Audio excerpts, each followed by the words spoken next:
난방비는 폭등했는데 한파는 올해 유독 지독하고 깁니다. 형편이 어려운 이웃들부터 얼어붙고 있습니다. 세계 2위 배터리 기업인 청주 오창의 LG 에너지솔루션이 4조 원 투자 계획을 발표했습니다. 충청북도는 국가 첨단 전략산업 특화단지로 키울 계획입니다. 청주시청 본관 철거를 두고 출구 없는 여야 대치가 이어지고 있습니다. 민주당 다수의 상임위에서 삭감된 철거 예산이 국민의힘 다수인 예결위에서 부활했습니다. 청소년을 대상으로 한 코로나 접종이 시작됐지만 반응이 신통치 않습니다. 백신 정책도 달라졌습니다.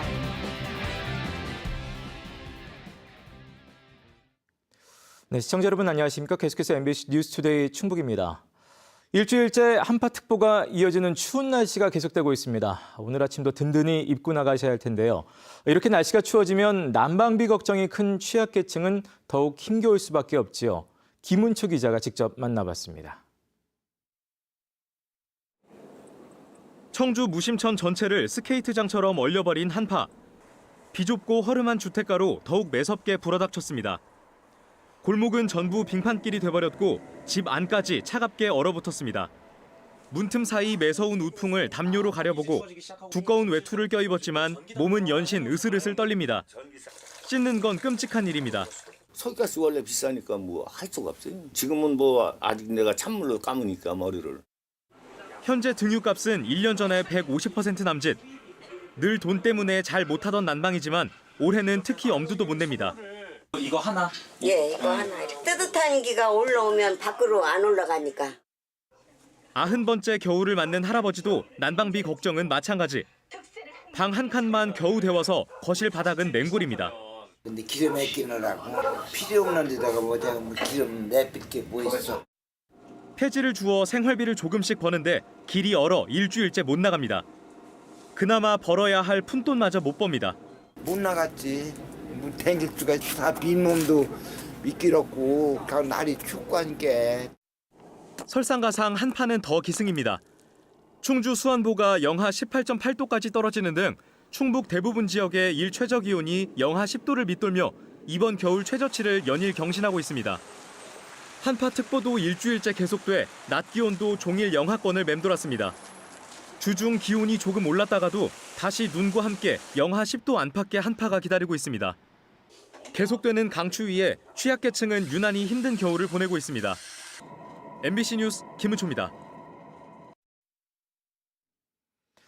청주시 오창읍에 공장을 두고 있는 LG 에너지솔루션이 오는 2026년까지 4조 원의 투자 계획을 밝혔습니다. 테슬라 차량에 들어가는 차세대 배터리를 생산하는 것으로 알려졌는데 충청북도는 전담팀을 꾸려 투자를 돕기로 했습니다. 김대웅 기자의 보도입니다. LG 에너지솔루션이 오는 2026년까지 청주 오창 1공장과 2공장에 4조 원을 투자하기로 충청북도와 협약을 했습니다.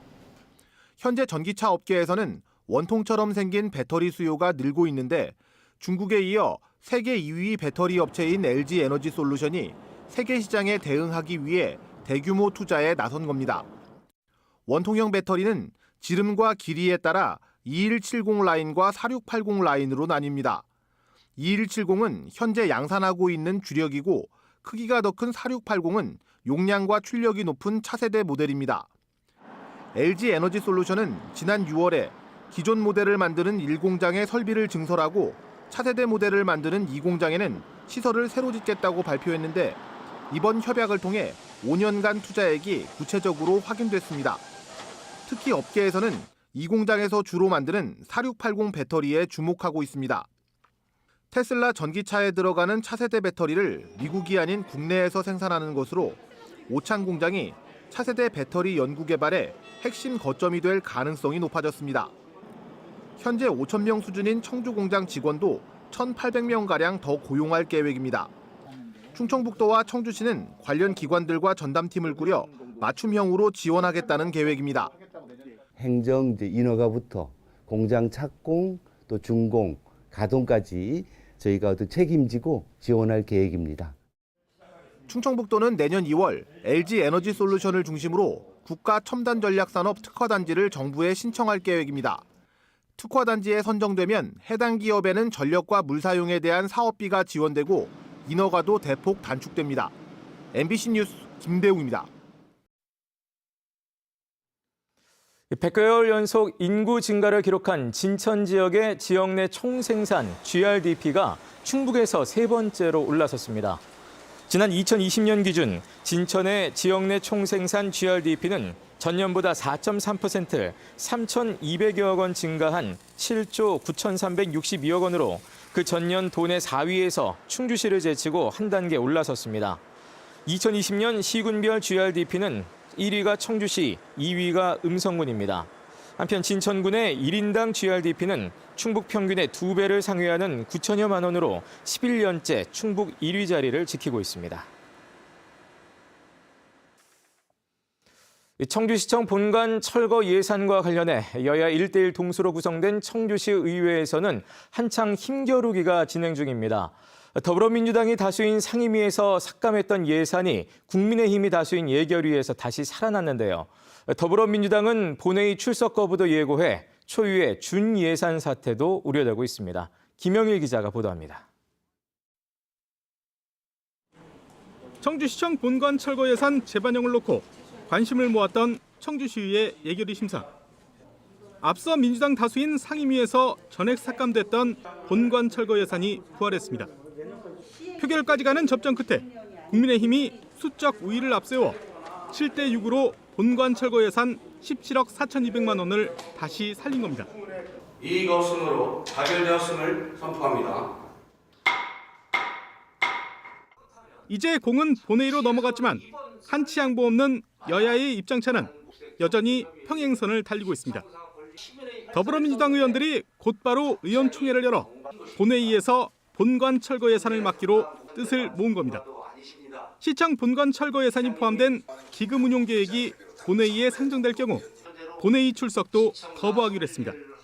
공론의 장이 제대로 형성되지 못했고 또 문화재청과의 협의가 진행 중에 있고 행정 절차 이행에 대한 부분이 제대로 되어 있지 않기 때문에 예산을 세우는 것은 바람직하지 않다. 국민의힘도 의원총회를 열어 맞대응에 나섰습니다.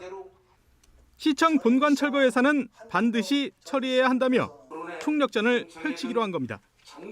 대신 본 예산과 시청 철거 예산을 나눠 따로 처리하겠다면서 민주당 의원들을 설득하기로 했습니다. 만약에 전체 퇴장을 하신다든가 공수 부결이 나와서 진행이 안 된다고 하면은 저희도 나름대로 국민의힘에서도 지금 언론에다 말씀드리기는 아직 좀 시기상조고 한 3가지 정도 저희도 그 보관을 좀 갖고 있습니다. 여야 동수인 상황에서 민주당이 본회의 출석을 거부하면 내년도 예산안 처리가 어려운 상황. 여야의 양보 없는 힘겨루기 속에 벌써부터 준예산 편성에 대한 우려가 나오고 있습니다.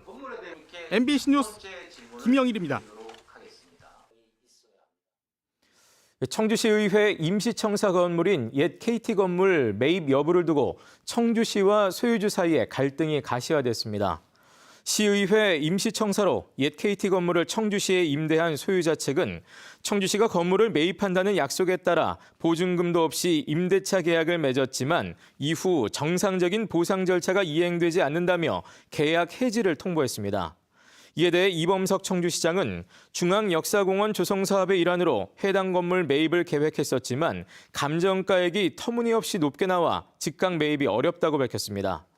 소유자 측의 반발이 가시화된 가운데 청주시는 조만간 시의회 이전 작업을 본격화할 예정입니다. 김영환 충북지사가 개혁 의지가 부족하다는 이유로 청남대 관리사업소장을 직위 해제한 사실이 뒤늦게 밝혀졌습니다.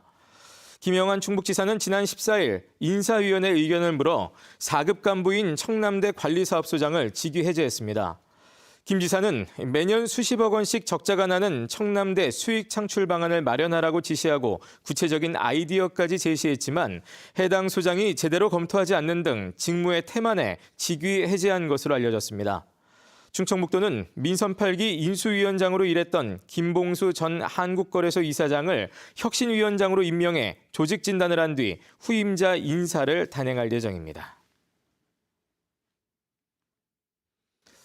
겨울철 한파가 한창인 가운데 코로나19의 재확산도 우려되고 있습니다. 지난주부터 청소년들을 대상으로 백신 추가 접종도 시작이 됐지만 접종자는 일주일 동안 채 100명도 되지 않았는데요. 또 지난 17일부터 기본 백신을 활용한 3, 4차 접종이 중단되는 등 이 백신 관련 달라진 점도 많습니다. 이승준 기자가 정리해봤습니다. 코로나19 발생 초기 델타 바이러스에 대응하기 위한 백신은 이른바 단가 백신 혹은 일가 백신으로 불립니다. 이후 델타 바이러스뿐 아니라 오미크론 변이 바이러스에 대응하기 위해 만든 것이 이가 백신입니다. 이가 백신은 오미크론 하위인 BA4와 BA5에 대해서도 보호하는 것으로 알려졌습니다.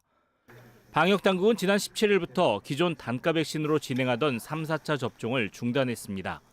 대신 이가 백신을 활용한 추가 접종을 실시하고 있습니다. 두 종류로 단순화한 것입니다. 아직 1차나 2차까지 맞지 않은 사람이라면 기존의 단가 백신을 활용한 기초 접종을 먼저 해야 합니다.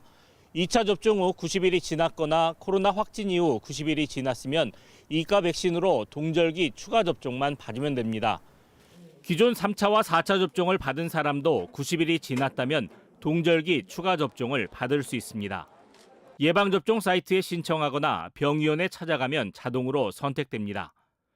충북의 경우 겨울철 추가 접종 대상자 134만 명 가운데 12.3%인 16만 5천 명 정도가 이루어졌습니다. 계속 이 계량 백신 접종에 더 집중을 하시라. 지금은 딴 논의를 할 때보다는 계량 백신 접종률을 어떻게 올리느냐가 우리가 얼마나 더 가까이 일상으로 갈 수 있느냐의 관건이 되기 때문입니다. 문제는 지난 12일부터 시작한 청소년 추가 접종입니다. 많은 청소년이 이미 코로나에 걸렸거나 재감염이 됐지만 추가 접종을 꺼리고 있습니다. 1, 2차에는 70% 정도의 12세에서 17세 청소년이 백신을 접종했지만 3차부터는 접종률이 뚝 떨어졌습니다. 지난 일주일 동안 겨울철 추가 접종을 한 청소년은 93명, 0.1%에 불과합니다. 지금 청소년 접종이 이제 시작을 해서 접종률이 조금 많이 미비한 상태이긴 하지만 지금 면역 저하자나 기저질환자들이 있는 대상으로 우선 접종 권고를 많이 하고 고위험군을 제외한 동절기 추가 접종은 자율 접종입니다. 강제할 수는 없지만 방역당국에선 실내 마스크 해제 등 일상으로 돌아가기 위해 동참을 호소하고 있습니다. MBC 뉴스 이승준입니다. 내년 상반기 충북에 배정된 외국인 계절 근로자가 2,152명으로 확정됐습니다.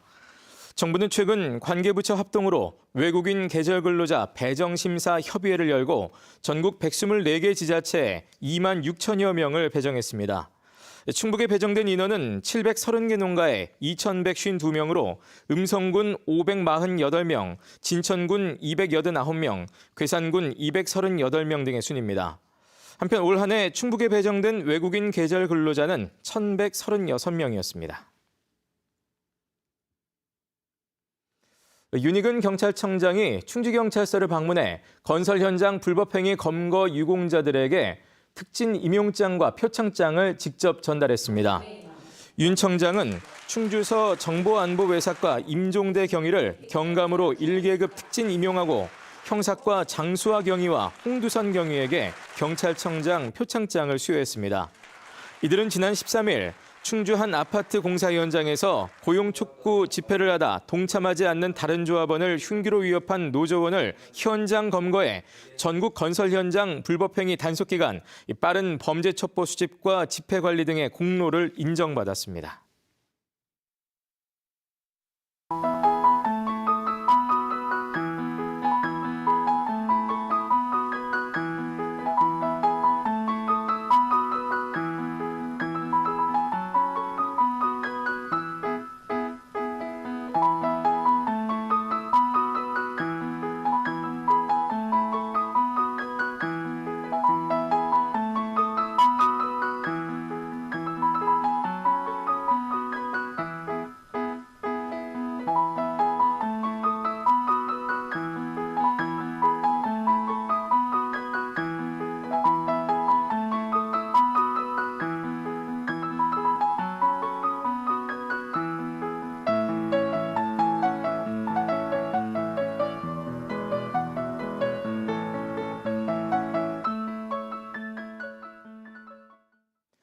옥천 지역 결식아동 급식비가 새해부터 한 끼에 7,000원에서 9,000원으로 인상됩니다. 옥천군은 물가 상승에 따른 양질의 급식 제공을 위해 18세 미만 결식아동 급식비를 내년부터 한 끼에 9,000원으로 올린다고 밝혔습니다. 옥천 지역 결식아동 급식 단가는 지난해 9월 5,000원에서 6,000원으로 오른 뒤 석 달 만인 올해 초 7,000원으로 다시 오르는 등 짧은 기간 인상을 거듭해왔습니다. 옥천군은 결식아동 급식비 9,000원은 도내 시군 가운데 최고액이며 보건복지부가 권고한 8,000원보다도 1,000원이 많다고 설명했습니다. 내년도 제천화폐 할인율이 현행 10%에서 6%로 축소 조정됩니다. 제천시는 또 부정 유통을 막기 위해 종이형 상품권의 할인을 중단하기로 하고 현재 만들어 놓은 종이형 상품권을 소진할 때까지만 이용하기로 했습니다. 제천시는 지역화폐의 국비 예산 여부가 결정될 때까지 시 자체 재원을 활용해 할인율을 6%로 잠정 운영한다고 밝혔습니다. 한편 한 달에 개인이 구매할 수 있는 한도는 종전과 똑같이 30만 원입니다. 보은 제3일반산업단지의 조성 절차가 순조롭게 진행되고 있습니다. 보은군은 탄부면 고승리와 사증리 일원 104만 제곱미터에 총 사업비 1,100억 원이 투입되는 제3일반산업단지에 대해 어제 개발행위 제한 지역으로 지정 고시했고 다음 달부터 계획 수립 용역에 착수한다고 밝혔습니다. 보은군은 향후 진천 영동간 고속도로 개통에 따른 기업 유치와 일자리 창출을 위해 오는 2026년까지 제3일반산업단지를 준공할 계획이며 근로자 기숙사 문제 해결을 위해 보은산업단지 내 지식산업센터 건립도 준비하고 있다고 덧붙였습니다. 현재 보은군에는 국가산업단지 1곳과 일반산업단지 2곳, 농공단지 3곳이 가동 중입니다. 진천교육도서관이 새 단장을 마치고 어제 다시 문을 열었습니다. 진천교육도서관은 지난해 9월부터 31억 2천만 원을 들여 북카페형 만남 공간과 어린이 독서 놀이 공간 등을 꾸미고 청소년들을 위한 공작과 제작 공간, 또 창작 공간도 새롭게 조성했습니다. 한편 진천교육도서관은 도서관 재개관을 기념해 그림책 샌드아트 공연과 엄마와 함께하는 미리 크리스마스, 하브루타 고전과 친해지기 특강 등을 개최할 계획입니다. 영동군이 고향사랑 기부 답례 품목과 공급업체 12곳을 확정했습니다. 영동군은 답례품 선정위원회를 열어 샤인머스켓과 곶감, 과일 가공식품과 일라이트 건강제품 등을 답례 품목에 포함시키고 영동농협 산지유통센터와 추풍령농협 미곡처리장 등 12곳을 공급업체로 선정했습니다. 선정된 답례품과 공급업체는 이달 중 공급 협약 등의 절차를 거쳐 고향사랑 이음 시스템에 등록될 예정입니다. 음성군의 내년도 본 예산이 8,211억 원으로 확정됐습니다. 음성군은 올해보다 579억 원, 7.6% 증가한 것으로 2030 음성시 기반 마련을 목표로 편성했다고 밝혔습니다. 네, 뉴스를 마칩니다. 고맙습니다.